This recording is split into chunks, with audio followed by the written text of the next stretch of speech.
What moment in an argument made you realize this person is an idiot and there is no winning scenario?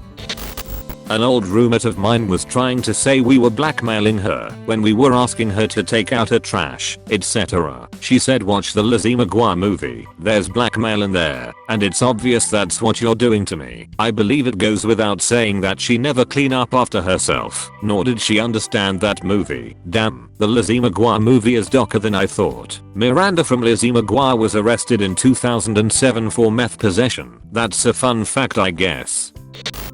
Blackmail is such an ugly word. I prefer extortion. The X makes it cool. Hey, what are you doing with that microwave? Did everything just taste purple? Okay, I gotta break down that gate, beat up those 3 guards, steal that chopper and rescue Bender. Leela kicks down the gate and beats up the guards. Hey, I did it. Wait, that's not me.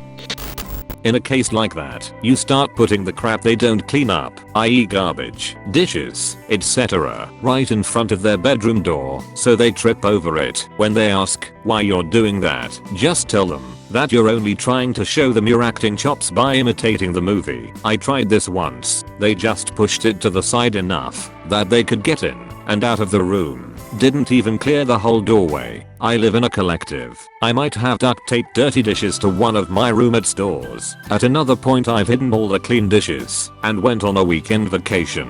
Now they had to clean the dirty dishes if they wanted food. It's fair to say I'm not a nice person and not exactly popular either. Coworker would constantly preach against GMOs, parabens, only use oils when sick, etc. She told me I was going to get cancer from my deodorant, and the corn I bought was mutant. Then she'd go outside and smoke 3 cigarettes every 2 hours. Edit, thanks to whoever gave me the silver. I've only been on Reddit a few days and didn't expect so much reaction to a random comment this morning. That being said, this one comment has brought me a flurry of insults and angry messages. It's funny how one off-the-cuff observation can send people into a tirade. I know the internet is full of toxic people, but I really hope to engage in some good conversations on here. Guess not. It's been fun, but bye bye Reddit, you are too scary for me. PS. If I'm getting this kind of abuse for this comment, I can't imagine what you all who actually post political opinions are getting. Good luck you two. Not to be super dark, but if she preaches on again, try telling her to look into Steve Jobs. I mean, it's neither here nor there, he may be alive today. Kind of reminds of that episode of Seinfeld where Kramer convinces George to see his guru, and George turns purple. She told me I was going to get cancer from my deodorant. I don't know if this is completely bonkers. There's some questions on the aluminum compound being a carcinogen. But one thing to remember with things that cause cancer, it's all about the rate. Sunscreen has cancer-causing carcinogens, but at a much slower rate than the sun causes cancer. Deodorant aluminium being a carcinogen is pretty widely debunked at this point. When I was arguing with someone about why milk doesn't go in first when making a cup of tea, a very English debate, and his argument was when you add boiling water to cold milk, you're warming it up, but when you add cold milk to boiling water, you're cooling it down, and I don't want cold tea. I tried to explain how the end temperature will be exactly the same regardless, but he was already celebrating his self-awarded victory. Excommunicate him. All in favor? Aye. Order the eyes to the left with 1 billion and the nose to the left with 2. The eyes have it. That's stupid. Also, to add to your argument, you would put the milk in last, because it's easier for the tea to diffuse in the water without being inhibited by the milk. On top of that, if you put too little milk in and stir it, you can always add more according to taste. Once it's in there you can't take it out. How do people not get this? I'm with you scholars, a very contentious issue, and I will admit to all those disagreeing with me that your delivery mechanism, teapot vs tea bag already in the mug, does make a difference. Exactly. I've never understood how this is even a debate. The tea has to steep in boiling water before adding milk. It's even written in the instructions on tea boxes FFS. The tea ops friend drinks must be a weak, poor at excuse for tea. He must be exiled. What if you brew your tea in a teapot then pour it into a cup that already has milk in it? My cousins are flat earthers. When lack of evidence is just proof of a conspiracy, it's best to just disengage. You can't break into that prison, they have to break out.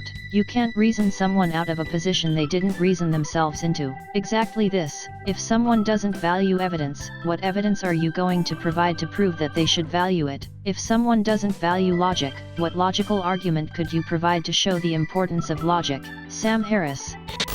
Seriously, though, what is their reasoning? I thought flat earthers were just a myth. Watch Netflix's Behind the Curve, you won't know whether to laugh or cry, but it's okay, because you'll be busy crawling around on the floor looking for your jaw. It was a weird mixture of openly laughing at them, the experiments proving them wrong were the best, closely followed by the two at NASA not understanding how to start a display and instead just mocking it, and feeling absolute terror at the rate they're growing. It's like many extreme thing. Most are just in it for the sense of community and belonging, not that they consciously know that, of course.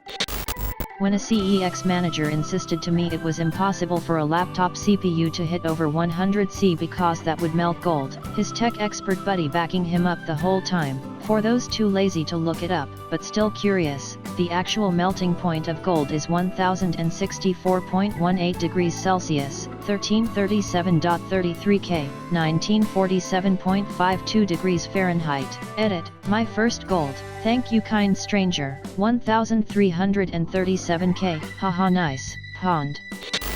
Someone who is dating my roommate considers herself to be environmentally conscious. She claimed that napkins were bad for the environment and they increase one's carbon footprint. She ranted about it to me in my own home, even though I don't even buy napkins. Maybe a week or so later, she noticed I use a reusable coffee filter and berated me for not using disposable paper filters. I told her that using a reusable filter cuts down on the amount of waste that we produce when brewing coffee. So, not only do I not contribute to filling up landfills with paper filters, but I also save money from not buying them in the first place and just cleaning the plastic one. She told me that, since paper filters are biodegradable, there is no reason for me to refrain from using them. But napkins are made of paper. Napkins are made of paper. She literally just wanted stand on a soapbox and hear herself talk. She derives pleasure from telling others that they are wrong, regardless of whether or not they are actually wrong. There is no winning an argument with her. This is even worse than you think. If anything, the napkins would be better for the environment as some napkins are made with recycled paper. However, coffee are typically not. We had a new assistant at work who was not fitting in with the team. I sat her down and talked to her about expectations and reviewed the responsibilities of the position several times. In one last effort to help her, I thought I'd see which parts of the job she liked. I asked her, what skill do you think is your strongest skill?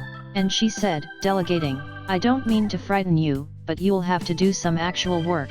I have worked as a trainer for a management position where we had to force people to step back, stop trying to do everything, and just delegate. If someone came in for an interview and said delegation was their strength, they already had a foot in the door. It was hilarious seeing people adjust. If you like to stay active, it made you feel lazy and worthless. He had an aversion to Stephen King, thought Stephen King only wrote gory trash with no redeeming value, that everyone who reads Stephen King had mental issues, and his favorite movie was The Shawshank Redemption. Even after I showed the credits both on IMDb and Wikipedia, he refused to believe that degenerate Stephen King was in any way, shape, or form involved with his dearly beloved film. This has happened to Stephen King. There's a few audience with videos on YouTube talking at various campuses and events, etc.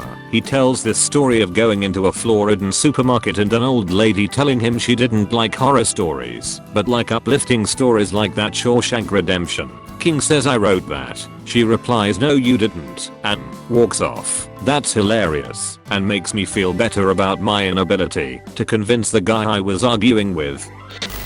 A coworker went on a rant about how all teachers are lazy and only work from 8 to 3 while taking loads of holiday time while doing minimal work.